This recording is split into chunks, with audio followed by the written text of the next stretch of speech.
잇몸이 나빠지면 당뇨, 골다공증, 심혈관 질환, 뇌질환, 치매, 류마티스 관절염까지 너무나 많은 질환들이 관련이 돼 있고, 잇몸 관리를 열심히 했더니 전신 질환도 개선이 된다 라는 결과들이 나오고 있어서 가장 손쉬운 전신 건강을 위한 첫 단계로 제일 많이 쓰는 게 클로렉시딘이라고 하는 계열입니다. 헥사메딘이라고도 알려져 있는데, 하지만 이 가글을 2주 이상 사용을 하게 되면 치아에 착색이 된다거나 혀가 검어지는 현상들이 생기고 부작용이 더 많기 때문에 그 외의 가글 중에 약국에서 1,000원 내지는 1,500원 정도면 구입을 할 수 있고 가장 좋은 가글인데, 제가 추천드리는 거는,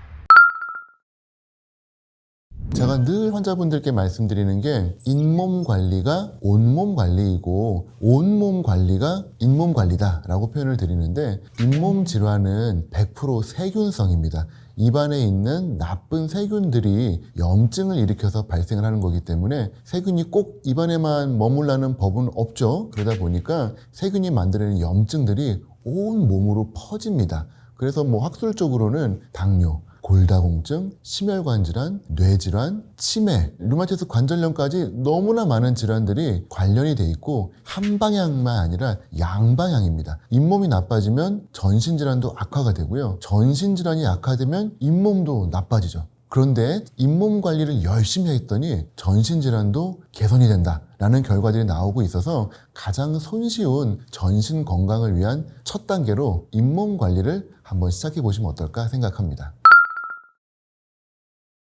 잇몸에 염증이 생기게 되면은 염증성 인자들이 여러 개의 분비를 하게 되는데, 그 신호 물질들이 여러 가지 효소들을 불러와요. 그 효소들 중에서 젤라티네이즈, 콜라제네이즈라고 하는 애들이 나오는데, 얘네가 뭐냐 하면 뼈랑 잇몸을 녹이는 애들입니다. 무시무시하죠. 이런 애를 만성염증으로 몇 달씩, 몇 년씩 끌어안고 있으면은 못 느끼시는 사이에 뼈가 녹아 내려가게 됩니다. 잇몸병의 가장 큰 특징은 소리 없는 이빨 도둑이라고 불렀는데, 이게 무슨 말이냐, 증상이 없습니다. 조금 부었다가 자고 나면 괜찮아지고 했는데 이상하게 너무 아파서 치과 왔더니 이거 빼야 됩니다. 엑스레이 보여주니까 뼈가 이렇게 녹아 있어요.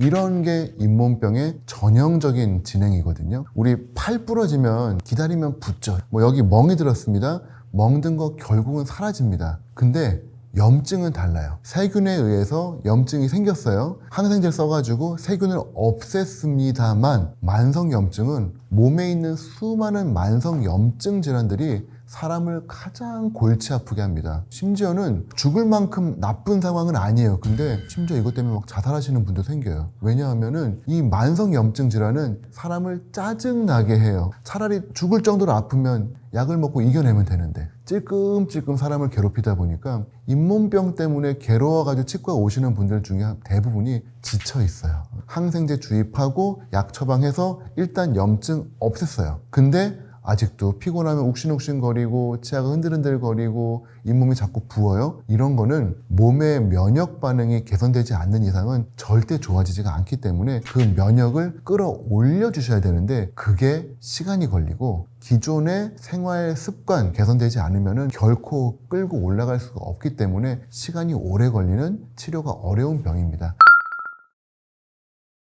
칫솔, 치간칫솔, 치실 3대장이라고 하죠. 잘 쓰시는 거, 이게 가장 기본입니다. 이 연구가 하나 있는데, 어머니가 치간칫솔, 치실을 쓰시면은 자녀가 따라할 확률이 3배에서 4배 정도 올라간다고 해요. 가족 내에서 이러한 문화가 만들어지면 좋겠어요. 저는 이제 잇몸 치료를 20년 가까이 해왔는데, 잇몸 환자들 중에 놀랄 때가 있습니다. 젊은 여자분이셨는데 땡땡 부어서 오신 거예요. 칫솔질 좋아요. 근데 유달리 거기만 부어 있습니다. 제 눈에 뭔가 희끄무리한 게 보이는 거예요. 뭐지? 잡아서 빼보니까 칫솔 모가 하나 빠져가지고 박혀 있는 거예요. 칫솔 모가 빠지는 경우에 얘가 박힙니다. 그렇기 때문에 인스타그램 이런 데 가서 잇몸 관련 검색한 다음에 이상한 거 사시는 분들 너무 많은데요. 제발 그런 거 안 하셨으면 좋겠어요. 검증된 칫솔, 검증된 치약 쓰셨으면 좋겠는데 3,000명이 좋아요를 했습니다. 10,000명이 뭐 감탄했습니다. 전부 다 과대 광고입니다. 이런 칫솔은 쓰시면 좋지 않을 것 같습니다. 그래서 칫솔은 가장 평범하게 생긴 중간모에 정말 이렇게 생긴 평범한 칫솔들 있죠? 요게 가장 효과가 좋습니다. 고무가 달리고 뭐 크로스 액션에 뭐 마사지 기능 다 필요 없고 3개월에 한 번씩 교체한 새 칫솔, 그게 최고의 칫솔입니다. 잇몸 마사지 좋지 않나요? 물어보시는 분들 많은데요. 좋습니다. 잇몸 마사지는 첫 번째 혈액순환을 도와줄 수 있게 되어 있고요. 적절한 자극에 의해서 잇몸 뼈가 튼튼해질 수 있는 그런 효과를 줄 수 있어요. 그렇기 때문에 잇몸 마사지 좋습니다. 다만 방법이 중요해요. 막 쑤시고 하는 거는 좋지 않겠죠. 첫 번째, 손이 깨끗해야 됩니다. 더러운 손으로 하시는 건 오히려 세균을 입안에 넣어주는 거니까 일단은 손을 깨끗하게 하셔야 되고요. 두 번째, 손톱 긴 분들은 이러다가 오히려 더 찔려요. 그러니까 손톱도 깨끗하게 정리를 하셔야 되고요. 세 번째, 방법을 우리가 몰라요. 그렇기 때문에 여기저기 후비고 누르고 하거든요. 그러다 보면은 오히려 과도하게 잇몸을 다칠 수 있기 때문에 적절하게 자극이 되고 시원한 느낌이 들 정도의 적절한 수준에서 멈추셔야지, 잇몸 마사지가 좋다고 그러면서 막 엄지검지 해가면서 너무 과도하게 하면은 오히려 나쁠 수 있기 때문에 어느 정도 적절한 선에서 과도하지 않게 하는 것이 의미가 있을 것 같습니다. 잇몸은 많은 부분에 혈관 분포가 이루어져 있습니다. 그렇기 때문에 이 점막 부분 쪽은 이미 혈관이 잘 들어와 있어요. 여기를 굳이 마사지할 필요는 없고요. 치아 아래에 있는 부분을 저희가 각화치은 내지는 부착치은이라고 하는데, 얘네들이 사실은 혈관이 잘 안 들어오는 부분입니다. 이런 부분들을 좀 지근지근 눌러주면은 혈액 촉진을 좀 해줄 수가 있는데, 요거를 한 손으로 누르는 것보다는 엄지검지로 이렇게 눌러가면서 마사지를 해주시면은 이런 잇몸들이 좀 눌리면서 혈액들이 조금 더 분비가 좋아질 수 있겠죠. 치아 사이사이에는 치간유두라고 해서 작은 잇몸들이 있는데, 이 부분을 마사지하는 방법 사실은 좀 어렵습니다. 그래서 이런 경우에는 칫솔 중에 끝에 고무 팁이 있는 애들이 있어요. 고무 팁을 가지고 요 치아 안에다가 살짝 넣어서 문질러 주면은 치간유두를 마사지할 수가 있어요. 그런 칫솔을 구입을 하시면 됩니다. 요거는 사실은 너무 강하게 하거나 팁이 잇몸을 찌르게 되면 오히려 자극이 되니까 신중하게 하셔야 돼요. 가글을 쓰신다는 거는 구강에 민감해진다는 뜻이에요. 그렇기 때문에 칫솔질하고 가글 해가지고 개운함을 안다면은 사실은 칫솔질은 끝입니다. 가글을 쓰신다고 하는 거는 칫솔질만으로 부족해, 좀 더 개운함을 누리고 싶어, 세균을 좀 더 녹여내고 싶어, 이러한 개념이 있다는 분이시기 때문에 저는 가글 추천인데, 뭐 가글도 역시 여러 가지 구입을 해가지고 쓰는 방법도 있습니다만 굳이 사실 필요 없이 적절하게 집에서 소금물을 0.9% 정도의 농도로 만들어서 쓰시거나 아니면은 식염수 사가지고 쓰시는 게 가장 가성비 좋은 방법이고요. 아니면은 가글을 구입을 해가지고 쓰셔도 되는데, 가글 중에는 여러 가지 과산화수소 계열의 성분이 들어가 있는 구취 예방 목적의 가글도 있고, 가글 중에 잇몸의 혈액순환을 좀 도와주는 선스타라고 하는 회사가 있는데, 거기에서 나온 검가글이라고 하는 게 제가 실제 대학에 있을 때 연구를 했었는데, 잇몸의 혈액순환을 도와주고 잇몸의 건강도를 좀 좋아줘서 염증을 줄여주는 효과가 좀 있었거든요. 그러한 가글들을 쓰시는 거 의미가 있을 것 같습니다. 그래서 저는 가글 쓰시는 거 적극적으로 추천드리는 편입니다. 제일 많이 쓰는 게 클로렉시딘이라고 하는 계열입니다. 헥사메딘이라고도 알려져 있는데, 약국에서 1,000원 내지는 1,500원 정도면 구입을 할 수 있고, 저희가 처방을 하면은 몇백 원이긴 하지만 조금 더 저렴하게 처방이 가능합니다만, 그 가글을 쓰는 것이 가장 좋은 가글인데, 이 가글을 2주 이상 사용을 하게 되면은 치아에 착색이 된다거나 혀가 검어지는 현상들이 생기고 부작용이 더 많기 때문에 장기간 쓰는 건 좋지 않아요. 그래서 클로렉시딘과 같은 거는 잇몸염이 조금 심한 경우 수술 직후 요럴 때 조금 사용을 하는 거고, 그 외의 가글들은 그냥 쭉 쓰시는 게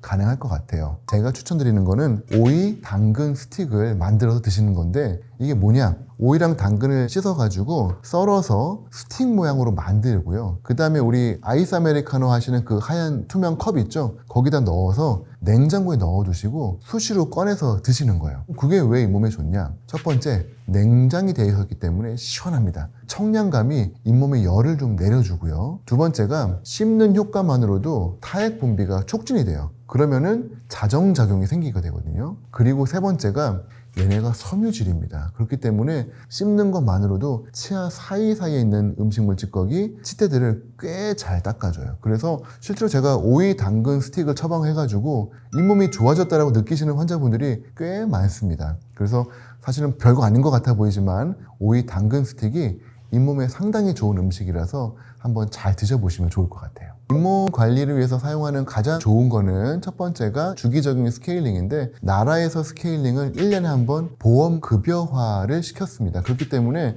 약 17,000원, 야간에 오시거나 주말에 오시면 18,000원, 이 정도 조금 차이는 있습니다만 1년에 한 번 스케일링을 급여로 받으시면 잇몸 관리하는 가장 기본적인 방법이 될 거고요. 그 외에 치근 활텍술이라고 해서 비용은 한 10,000원대 초반 정도 부분 청소를 하는 방법이 있고요. 좀 더 깊이 들어가서 마취를 하고 치은 연화 소파술이라고 해서 안에 있는 진짜 깊은 치석과 염증을 긁어내는 방법이 있습니다. 이러한 단계별 시술들이 있는데 요거는 이제 전형적인 치주 치료이기 때문에 되도록이면은 치주 전공을 한 전문의가 있는 치과에서 받으시는 게 좋을 것 같고요. 이러한 단계별 치료를 통해서 잇몸을 꾸준히 깨끗하게만 유지한다면은 잇몸 건강 꽤 오래 유지할 수 있기 때문에 이러한 수식을 잘 받으시는 것을 추천드리고 그 외에 6개월에 한 번씩 검진을 꼬박꼬박 나오시는 거 사실은 그게 가장 기본적인 제일 좋은 방법이라고 생각을 합니다.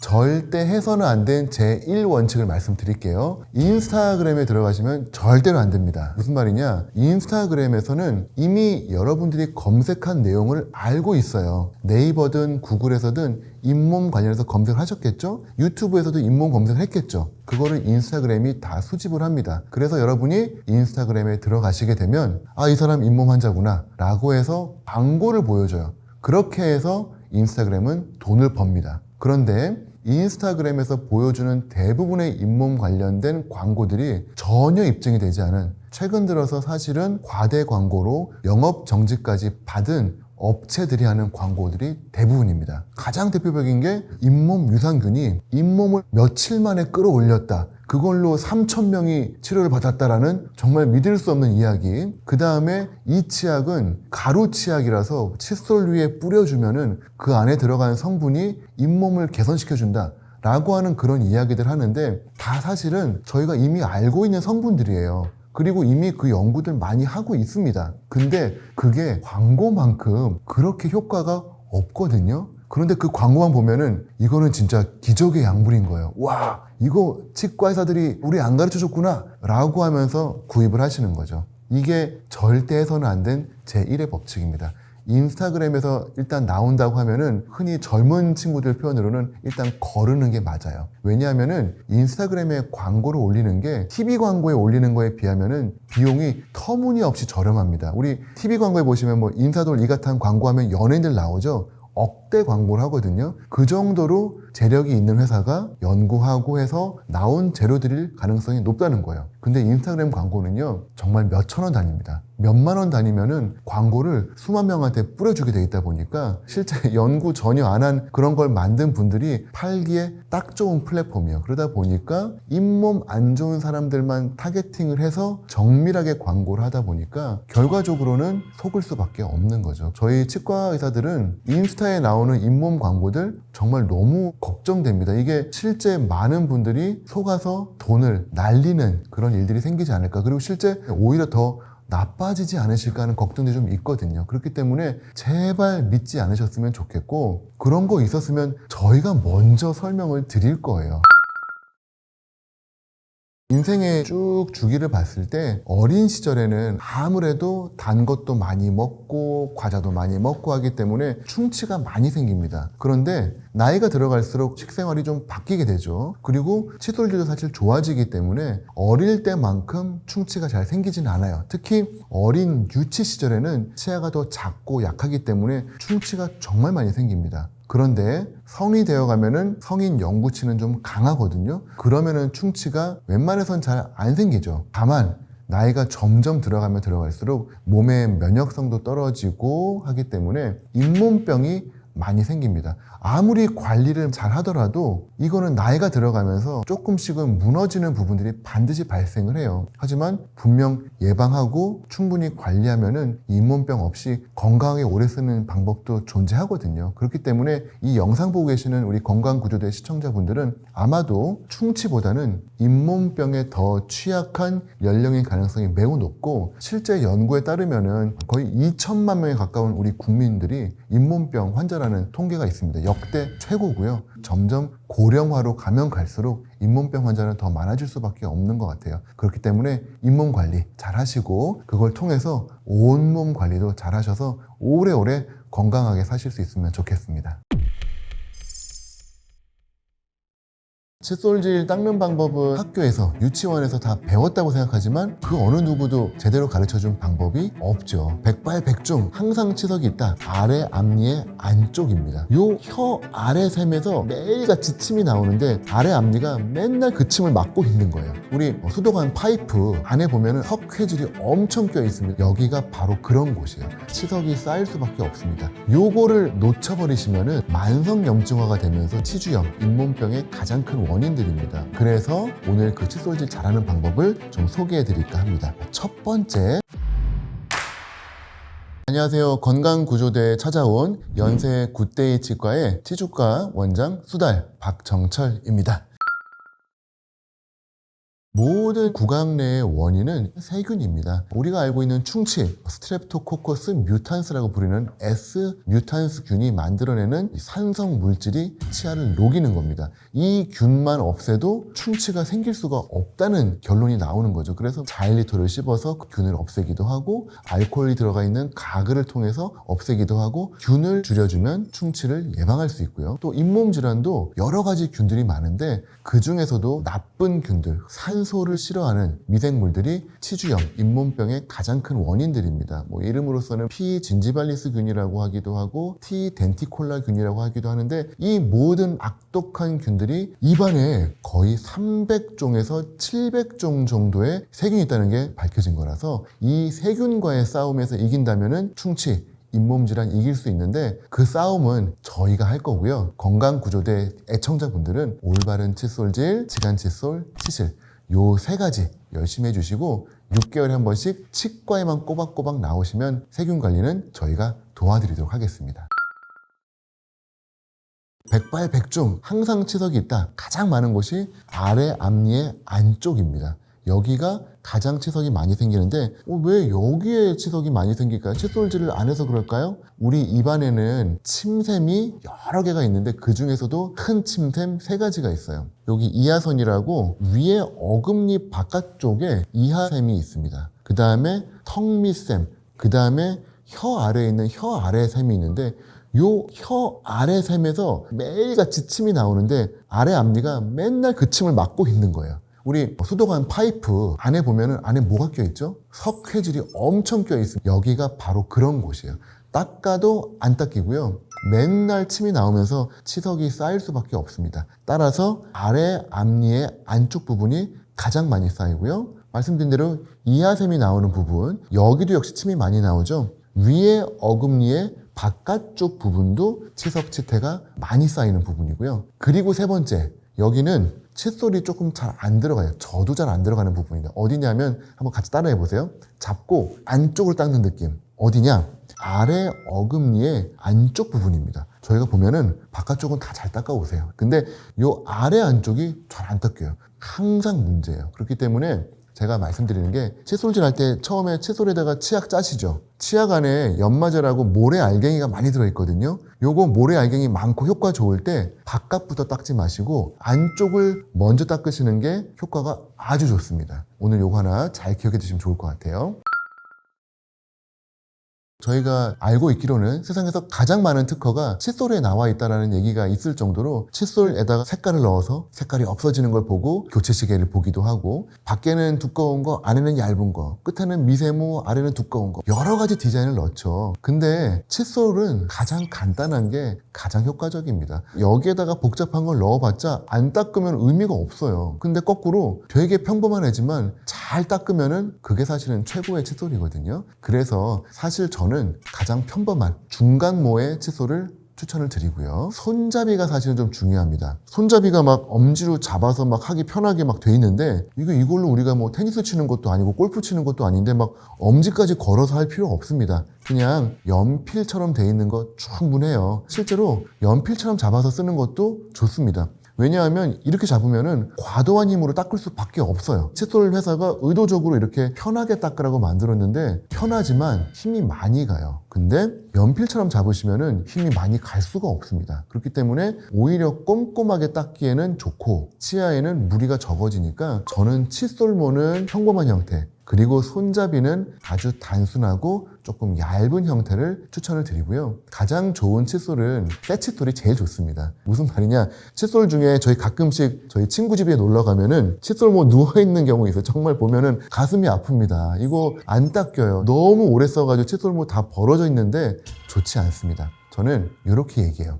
봄, 여름, 가을, 겨울 계절 바뀔 때 칫솔 같이 바꾸면 딱 3개월에 한 번씩 칫솔 바꿀 수 있거든요. 그때 바꾸는 칫솔이 가장 좋은 칫솔입니다. 사실은 변기보다 칫솔이 더 더럽습니다. 세균의 수가 훨씬 더 그쪽이 많기 때문에 칫솔을 건강하고 깨끗하게 잘 유지하는 방법은 일단은 건조한 곳에서 태워가지고 물기가 빠질 수 있도록 해주시는 게 제일 좋고요. 그러다 보니까 뭐 여러 가지 UV라든지 바람이 나오는 그런 장치들을 많이 사용을 하는데, 주변 분들 여러 여쭤보면은 나중에 귀찮아가지고 뭐 배터리 넣기 싫어서, 내지는 흉해가지고 안 쓴다, 이런 경우들이 많습니다. 그래서 신기해서 쓸 수는 있지만 제 생각에는 그 장비를 구입하시는 것보다는 건조한 상태에서 세워가지고 잘 말려서 딱 3개월만 쓰셨다가 3개월 뒤에 깨끗한 새 칫솔 사시는 게 칫솔을 깨끗하게 유지하는 방법이고요. 실제 세균들은 3개월을 단위로 나쁜 세균들이 점점 더 많아지는 릴로케이션, 이런 현상들이 발생하기 때문에 3개월 시기가 사실은 버틸 수 있는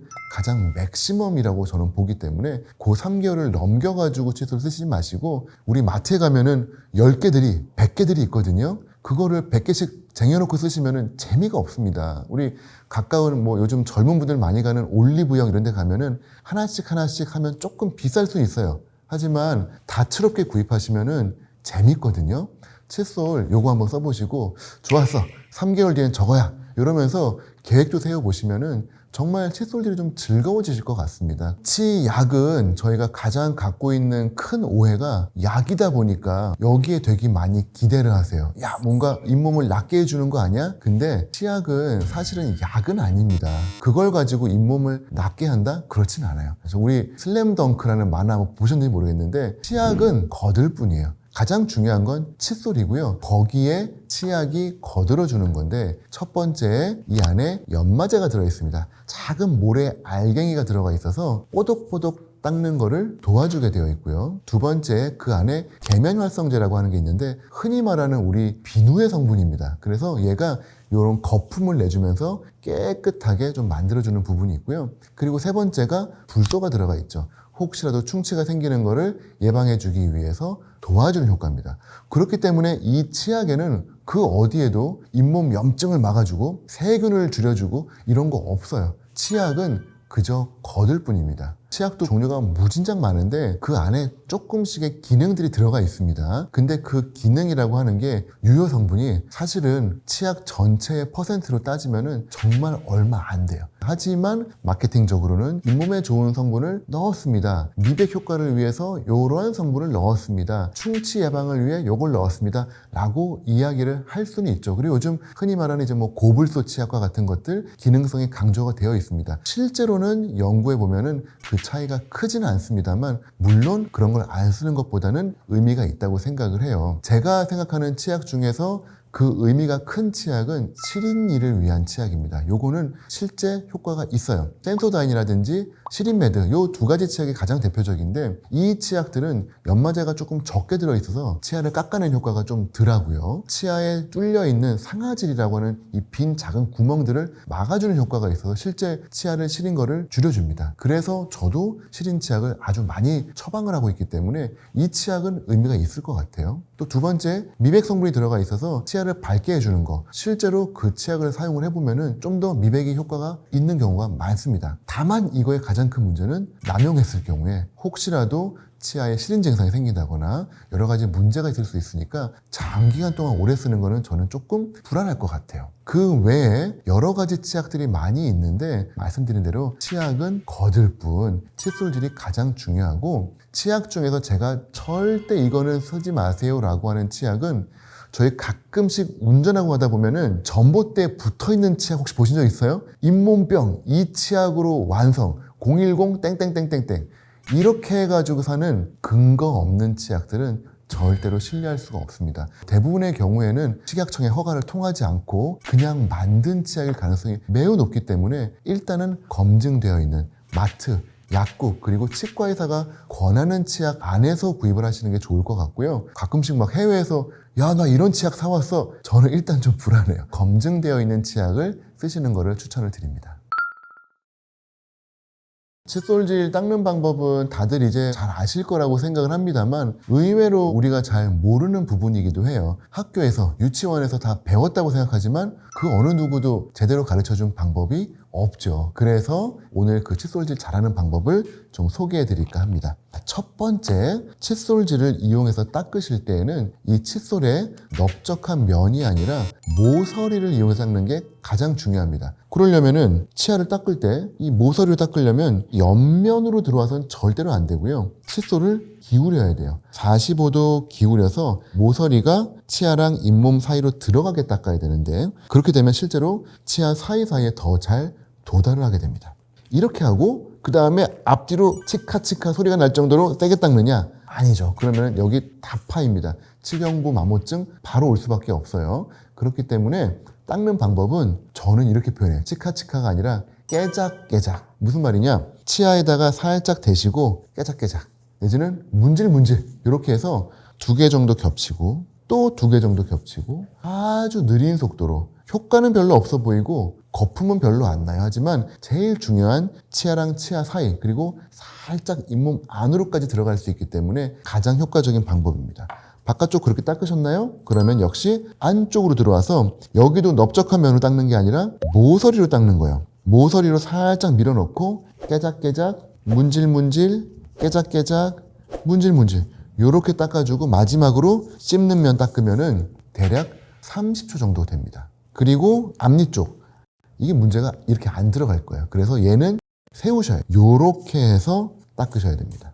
요렇게 해서 30초 닦아주고 요렇게 닦으면 1분 30초 위에 1분 30초 하면 총 몇 분? 3분 요렇게 해서 천천히 꼼꼼히 닦으시는 게 가장 좋은 칫솔질 방법이고 가장 중요한 부분은 거품을 내는 것보다 치아랑 치아 사이에 있는 세균을 닦아내고 이 치약에 들어있는 불소를 치아에다가 발라준다라는 느낌으로 닦아주시는 게 매우 중요하고요. 마지막으로 진짜 중요한데 놓치는 부분이 어금니 뒤쪽입니다. 이 부분은 그냥 일반 칫솔로 잘 안 들어가요. 그래서 얘를 꺾어야 돼요.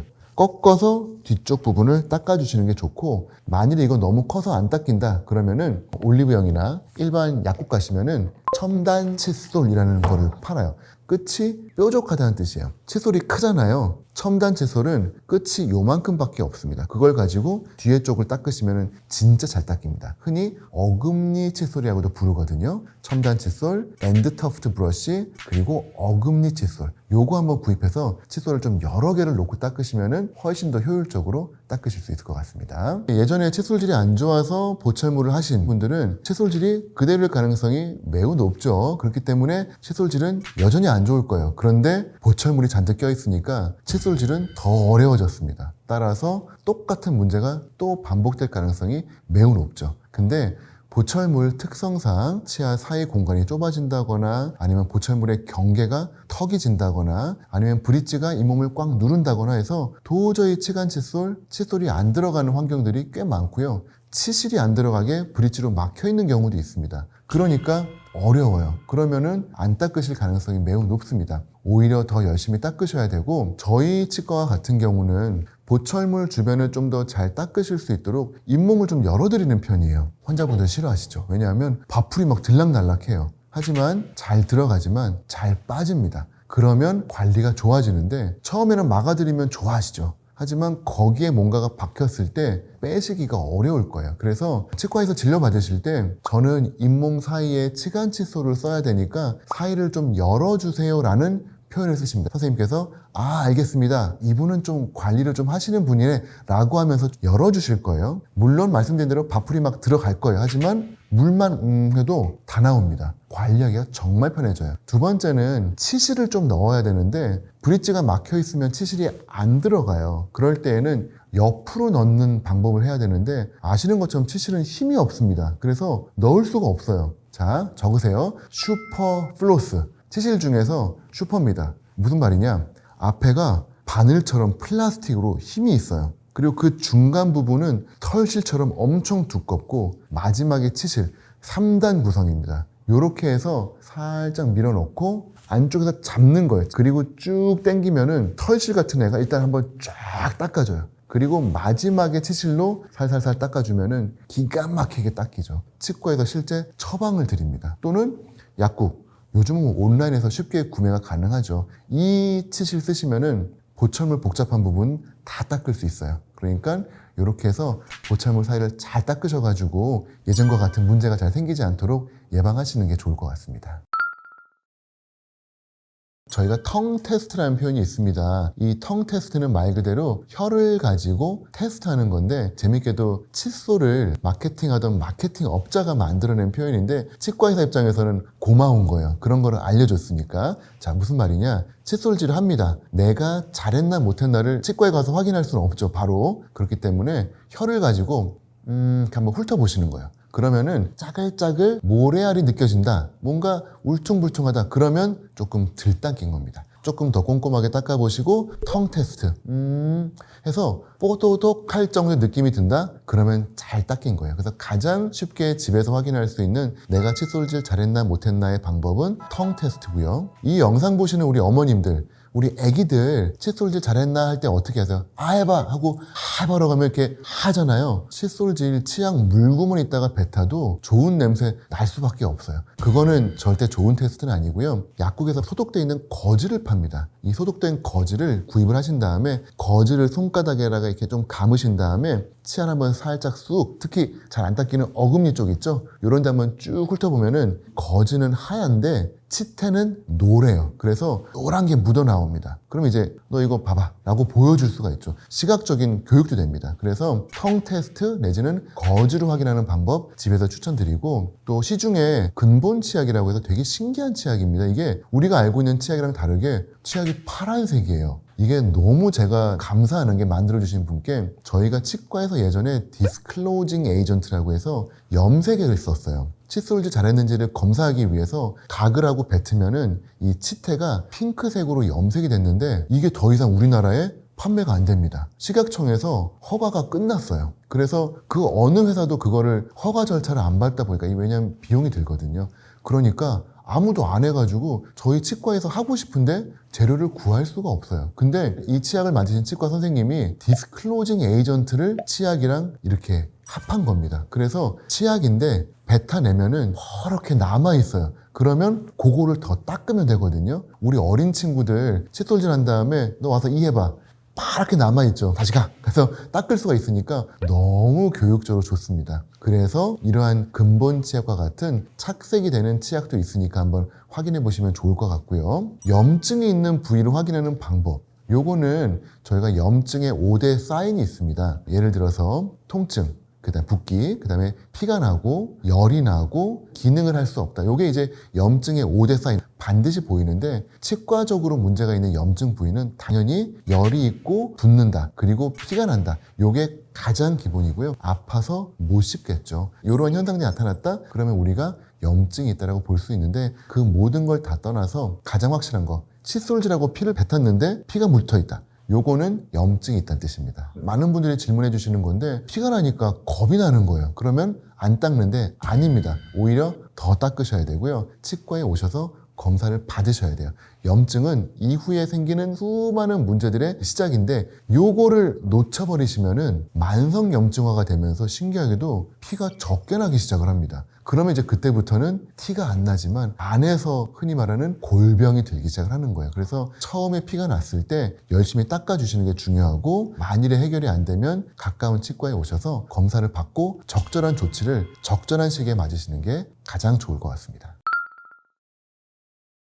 구강에 해가 되는 음식들이 좀 정해져 있는데요. 첫 번째, 과자류입니다. 초콜릿 이런 거 아니에요? 아닙니다. 신기하게도 초콜릿 같은 거는 드셔보시면 아시겠지만 입안에 잘 남지 않고 그냥 넘어가는 경우들이 많아요. 근데 비스켓류 같은 거 있죠? 먹으면은 모래알갱이 같은 가루로 돼 있는 애들, 이런 애들은 씹는 면에 박혀 들어가면은 칫솔질로 진짜 안 빠집니다. 저희 아침에 드시는 켈로그라든지 콘플레이크 이런 경우도 어금니에 박히면 진짜 안 빠져요.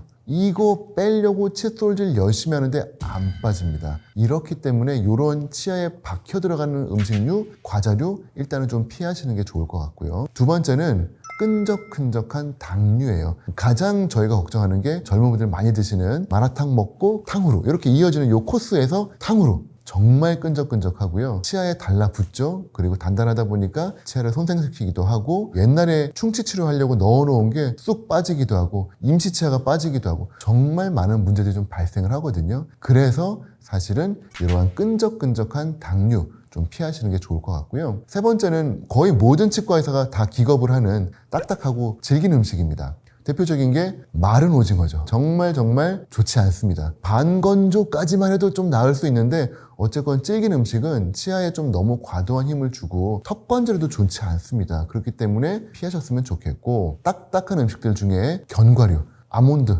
땅콩 저희 아버님이 대표적인 사례인데 치아가 다 갈려 있으세요. 이제 연령에 따라서 조금씩 부드러운 음식으로 넘어가시는 게 좋을 것 같고 마지막으로 요거는 조금 호불호가 있을 수 있겠습니다만 치킨과 같은 섬유질이 있는 단백질이 의외로 치아랑 잇몸 사이에 박히면은 잘 안 빠집니다. 저는 그거 먹고 칫솔질 잘 하는데요 의외로 안 빠집니다. 제가 치실질 하다 보면은 환자분들 중에서 전날 먹은 치킨들이 발견되는 경우 꽤 있어요. 치킨의 가장 큰 문제는 치킨만 드시지 않고 같이 뭘 드시죠? 맥주 이제 한 잔, 두 잔 하다가 얼큰하게 취하면은 칫솔질 안 하거나 내지는 대충 하고 주무시는데 이 치킨과 같은 섬유질 음식들은 치실을 안 하면 잘 안 빠집니다. 그렇기 때문에 밤에 드시는 치킨은 드시더라도 꼭 치실을 하시고 주무시는 거 추천입니다. 음식들 중에 이 정도만 주의하시면은 그 외에는 큰 문제는 없을 것 같습니다. 333 법칙, 초등학교 어릴 때부터 다들 알고 계시는 그 법칙인데 하루 3번, 식후 3분 뒤에 3분 동안 닦아라. 뭐 이런 법칙으로 알려져 있는데 이게 워낙 칫솔질을 안 하던 그런 시절이다 보니까 333 법칙이 나왔지 사실은 나라에 따라서는 444 뭐 이런 식으로 해가지고 숫자도 다 달라요. 무슨 말이냐 하면은 더 많이 닦아도 나쁘지 않다는 뜻입니다. 근데 333 법칙 하면 이거 상한다던데 이것보다 더 적게 닦아야 된다던데 이런 이야기를 하시는 분들이 계세요. 최근에는 3번 하면 더 좋다고 사실은 당뇨를 가지신 분들에게는 저희가 하루 4번까지 닦는 거를 권합니다. 닦습니다. 언제 닦느냐? 주무시기 전에. 그래서 결국은 하루 4번 닦는 거에 추천을 드리다 보니까 333이 문제가 아니라 과도하게 너무 세게 그리고 옳지 않은 방법을 하다 보니까 과유불급 치아가 자꾸 상하는 경우들이 발생을 하는 거고요. 실제로 칫솔 중에는 강한 모라고 해서 좀 딱딱한 모들이 있거든요. 우리 차임 표시의 분노의 양치질 다들 아시죠? 이런 느낌으로 스트레스를 풀려고 정말 열심히 닦다 보면은 치아가 실제로 깎여 나갑니다. 치아는 에나멜이라고 하는 아주 단단한 부분과 덴틴이라고 하는 조금 약한 부분이 있는데 이 뿌리 쪽에 있는 덴틴이 노출되기 시작하면은 칫솔에 의해서도 깎여 나가기 시작을 하거든요. 그렇기 때문에 과도한 칫솔질은 이를 상하게 하죠. 전동 칫솔 요즘 마트에서도 많이 팔고 카카오톡에 맨날 이벤트로 수생의 날 할인, 가정의 달 할인하면서 전동 칫솔 진짜 많이 팔죠. 그리고 연예인들이 막 마케팅을 하니까 대중들도 이거 좋은가 보다라고 생각하죠. 논문 근거로 제가 팩트만 말씀드리겠습니다. 전동 칫솔과 일반 칫솔 비교했을 때 전동 칫솔이 치태를 조금 더 잘 닦아주는 거 사실이고요. 일부 연구에 따르면은 잇몸 염증도 전동 칫솔이 조금 더 효율적으로 줄여줬다. 라는 근거가 있습니다. 실제로 약 2,000명의 환자들을 독일의 연구진이 11년 동안 추적을 했어요. 전동 칫솔을 썼더니 실제로 치아를 더 오래 그리고 더 많이 유지하는 걸로 밝혀져서 전동 칫솔 효과 있습니다. 의미가 있는데 문제는 비용 대비 일반 플라스틱 칫솔도 사실은 잘만 닦으면은 거기에 비슷한 효과를 보이는 거거든요. 그렇기 때문에 우리 흔히 말하는 가성비 면에서는 일반 칫솔이 좋아요. 근데 우리 솔직히 고백해서 일반 칫솔 몇 초 정도 닦으세요? 저희가 연구를 했습니다. 실제 칫솔질 시간은 평균 45초입니다. 45초만 하고 3분 잘했어 라고 뱉다 보니까 일반 칫솔은 닦는 시간이 좀 부족해요. 근데 전동 칫솔은 뭐가 있냐면요. 타이머가 있습니다. 3분 타이머가 들어가 있고요. 실제로 30초마다 진동을 주는 애들도 있어요. 그러면은 30초, 30초, 30초 하면서 부위를 옮겨가다 보니까 3분을 어떻게든 채우게 만들어주고요. 그리고 가장 좋은 기능은 너무 힘을 줘서 닦으면은 얘가 윙 하면서 너무 세! 라고 저한테 피드백을 주는 기능들이 들어가 있어요. 그렇기 때문에 칫솔질에 자신이 없는 분들, 우리 어린아이라든지 또 내지는 너무 나이가 많으신 분들 또는 관절염으로 손이 좀 불편하신 분들 이런 분들에게는 전동 칫솔이 딱인 거죠. 제가 한 식사를 하시고 나서 3분 이내에 원래 칫솔질 하라고 저희가 교육을 해드렸었는데 최근 연구에 따르면은 식사하면서 타액 분비가 되고 치아가 조금 취약해져 있기 때문에 이때 칫솔질 하면 오히려 치아가 깎여 나간다. 그래서 3분 이후 내지는 심지어 30분 이후에 해야 된다라는 연구진들의 보고가 있었다가 그러다 보니까 이 칫솔질을 늦게 하시는 분들이 생기는데 그러다가 저는 깜빡 까먹는 분이 훨씬 더 많을 거라고 생각을 합니다. 그래서 차라리 칫솔질을 까먹을 그런 위험을 감수하는 것보다는 치아가 설령 조금 마모가 될지라도 칫솔질 까먹지 않고 하시는 게 저는 더 중요하다고 생각을 하고요. 실제 식사하시고 나서 우리 소화될 시간이 좀 필요하잖아요. 그렇기 때문에 바람도 좀 쐬야 되고 좀 허리도 좀 펴야 되고 그때 칫솔질 하면서 소화도 시키면은 부드럽게 식사하고 칫솔질하고 소화도 시킨 다음에 업무로 이어지고 할 수 있기 때문에 저는 차라리 그게 더 좋은 습관이라고 생각을 해서 대세에는 큰 지장이 없습니다. 그렇기 때문에 이어서 칫솔질 하시는 게 어떨까 생각합니다. 치아 하나가 2천만 원이면 우리 치아가 총 28개거든요. 계산해 보시면 그 가치는 수억 대의 가치죠. 스케일링은 1년에 한 번 17,000원 비용 부담을 적게 가지면서 받으실 수가 있는데 스케일링 말고 이라고 해서 나라에서 보험이 되는 진료가 있습니다. 대략 10,000원대 초반이에요. 아무래도 스케일링보다는 급여적인 혜택도 받고 비용도 조금 적게 내고 환자분들의 부담감은 훨씬 덜하겠죠. 잇몸이 좀 내려간 분들은 받으면 딱이죠. 네, 안녕하세요. 건강구조대와 함께하게 된 연세 굿데이 치과의 치주과 대표원장 수달 박정철입니다. 반갑습니다. 칫솔질을 잘 하는데 가끔씩 이가 아프다라고 해서 와서 보면은 충치가 없는데 이가 아프실 수 있어요. 그러면은 충치는 아닌데 왜 아프냐? 치아를 잡아주고 있는 잇몸에 염증이 생겼기 때문에 치아가 아픈 겁니다. 환자분들이 갖고 있는 통증의 원인을 찾아내는 게 사실은 치과의사의 어떤 역량 중에 하나인데 대부분의 경우는 잇몸 안에 깊이 들어가 있기 때문에 엑스레이를 찍어야만 보이는 경우들이 많이 있고 실제 환자분들이 표현이 너무 애매해요. 움찔움찔해요. 욱신욱신해요. 때리는 느낌이에요. 이게 도대체 무슨 말인지 모르겠네요.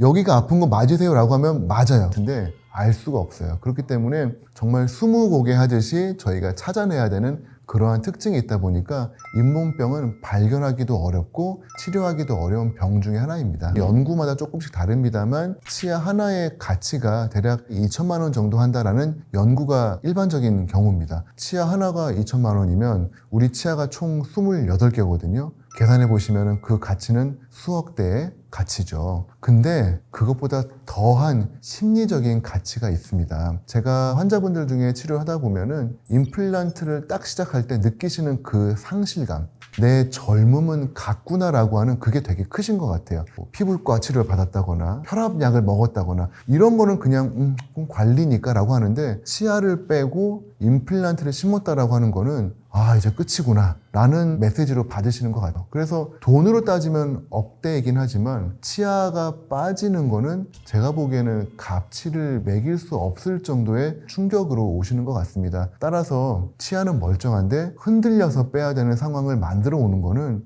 우리 환자분들이 잘못하고 있는 행동 중에 하나인 것 같아요. 치과에만 자주 오셨어도 예방이 충분히 가능한 잇몸병이기 때문이죠.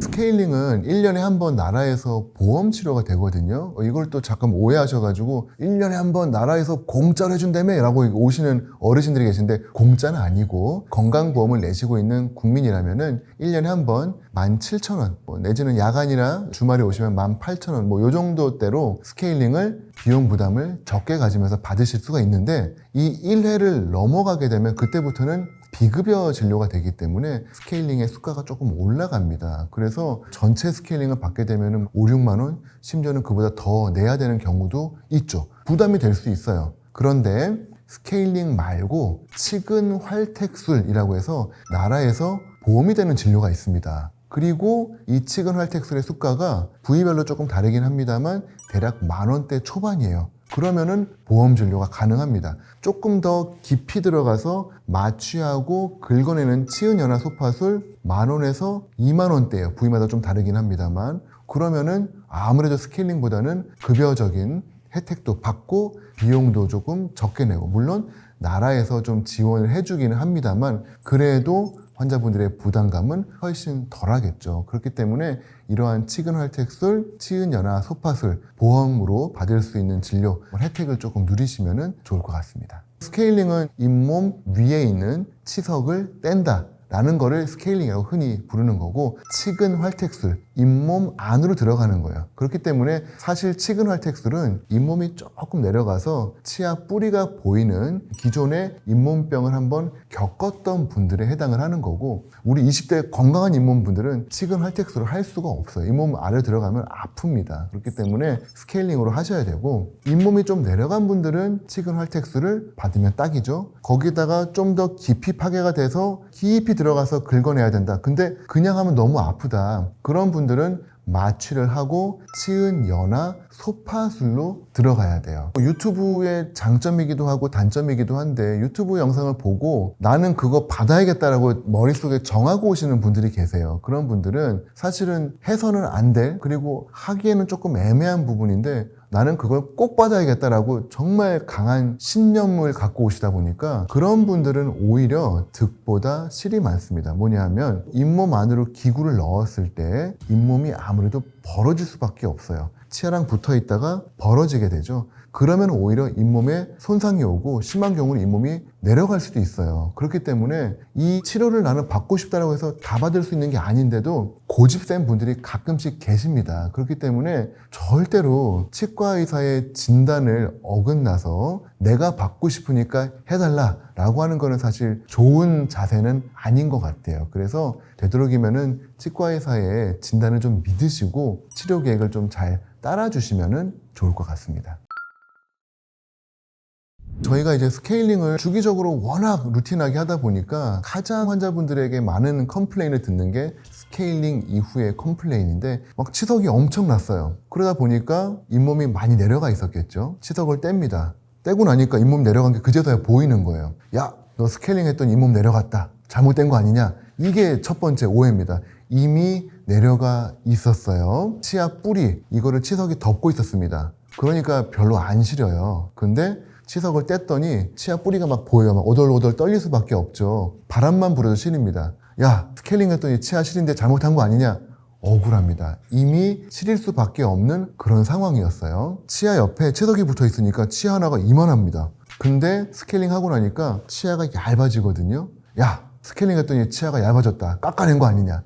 요게 저희가 받는 세 가지 가장 많은 오해인데 아닙니다. 저희가 쓰는 그 기구는요, 캐비트론이라고 하는 기구인데 얘는 미세한 진동 기구예요. 그렇기 때문에 막 드릴처럼 깎아내는 기구도 없고 그런 칼날도 없어요. 그냥 막 흔들어가지고 깨는 거라고 생각하시면 되는데 그렇게 흔들어서 치석을 깨는 거니까 당연히 잇몸을 내릴 수도 없고요. 치아를 깎아낼 수도 없어요. 그냥 치석이 많으셨던 거예요. 그렇기 때문에 스케일링은 차라리 자주 받으시는 게 좋은 것 같으니까 막 10년씩 모아가지고 오시지 마시고 6개월, 1년에 한 번씩 자주 오셔서 자주 받으시면 좋을 것 같습니다. 잇몸이 건강하다면 스케일링을 해도 피가 안 납니다. 당연히 잇몸이 건강하면 잇몸에 염증이 없다는 뜻이고 잇몸에 염증이 없으면 아무리 그 잇몸을 때려도 피가 날 수가 없어요. 근데 거꾸로 잇몸에 염증이 엄청 나 있어요. 그러면은 걔네들은 정말요 건드리기만 해도 피가 막 나기 시작을 합니다.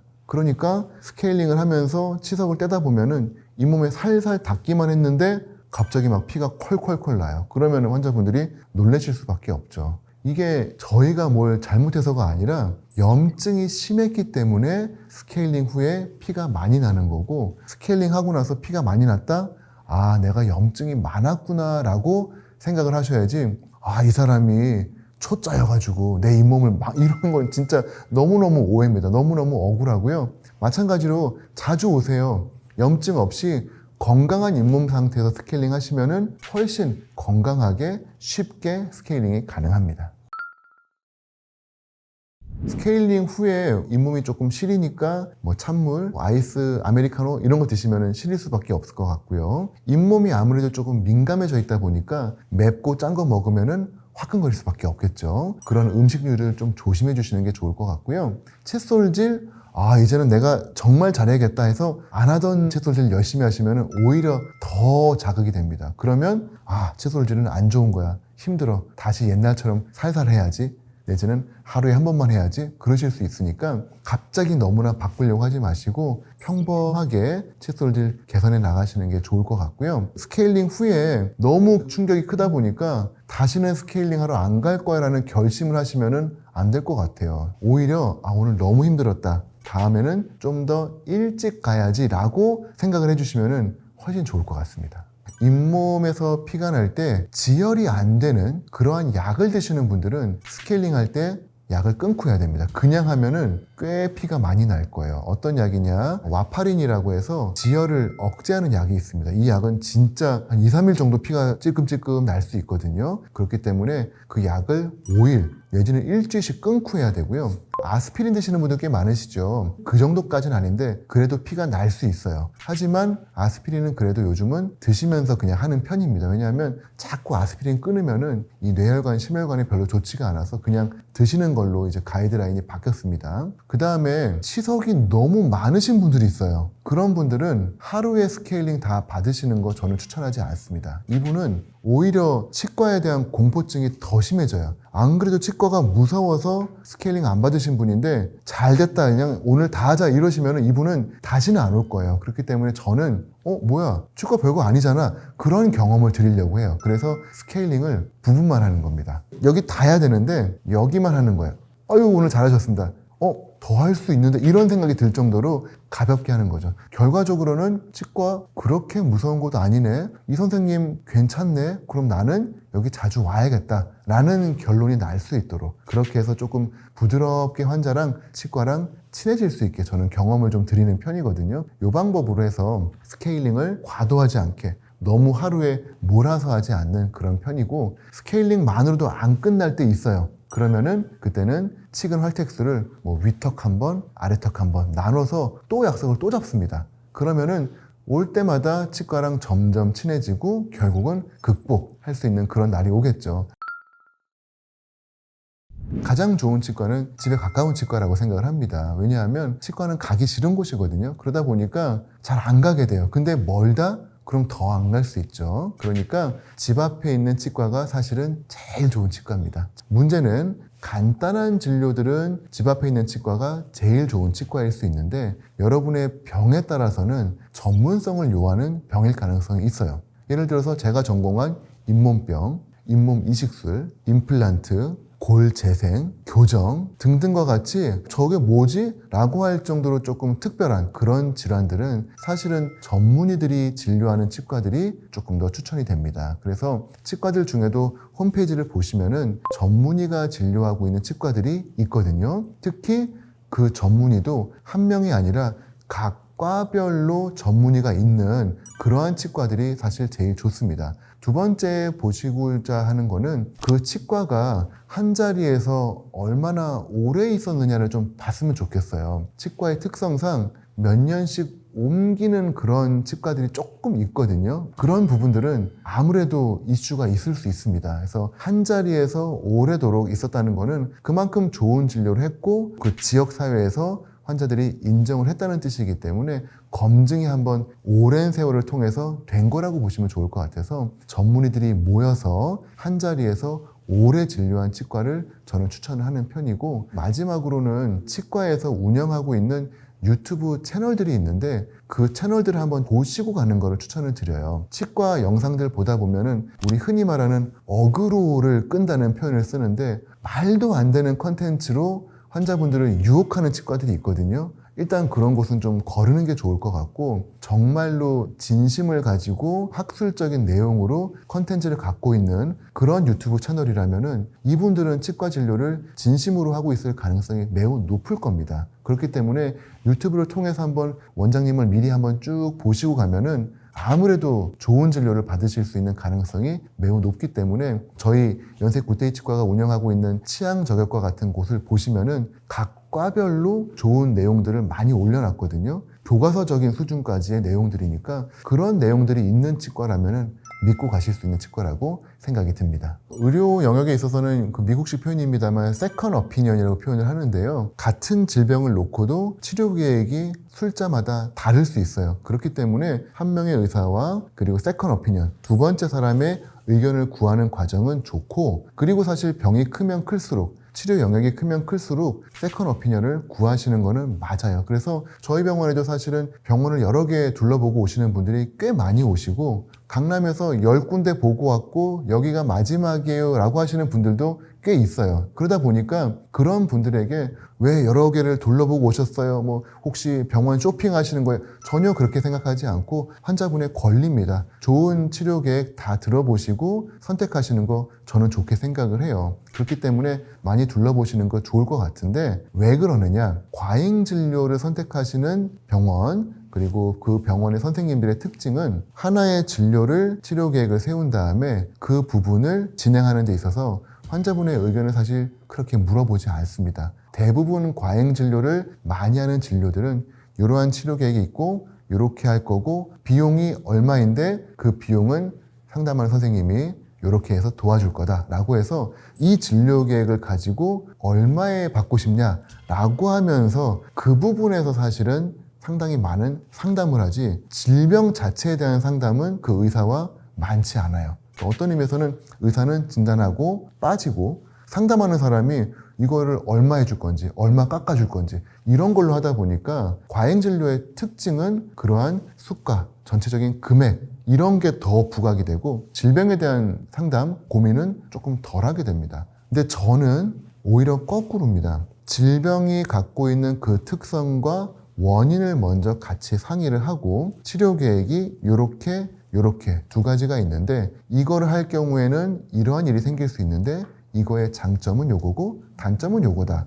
반면 이 치료를 하면은 이러한 일이 생길 수 있고 이거의 장점은 요거고 이거의 단점은 이거다. 이거를 하셔도 좋고 이걸 하셔도 좋고 환자분의 선택을 제가 따를 거고 어느 길이든 잘 도와드리겠다 라고 저는 치료계획 상담을 마무리하기 때문에 환자분들이 여러 병원을 둘러보면서 이렇게 설명 많이 해주시는 병원은 처음이에요 라고 할 정도로 치료 계획을 자세하게 설명을 드리고 제일 중요한 결정권을 환자분에게 드립니다. 그러면은 환자분은 충분히 고민해 보시고 내가 좋아하는, 내가 원하는 치료를 선택할 수 있게 되죠. 그렇기 때문에 비용적인 부분은 나중 문제고 내 치아를 살리고 싶고 안 아프게 하고 싶고 오래오래 쓰고 싶고 이게 더 중요한 부분이다 보니까 이거에 대한 상담이 더 많이 들어가는 것 같아요. 그렇기 때문에 환자분들이 저희 병원을 선택하시는 가장 큰 이유도 병과 그리고 원인과 다양한 치료 옵션을 다 들어볼 수 있었다. 이 부분이 과잉진료 병원을 골라낼 수 있는 가장 큰 포인트. 치료계에 대한 다양한 옵션 설명 없이 금전적인 치료 계획만 이야기하는가 아닌가로 선택하실 수 있는 게 아닌가 싶습니다.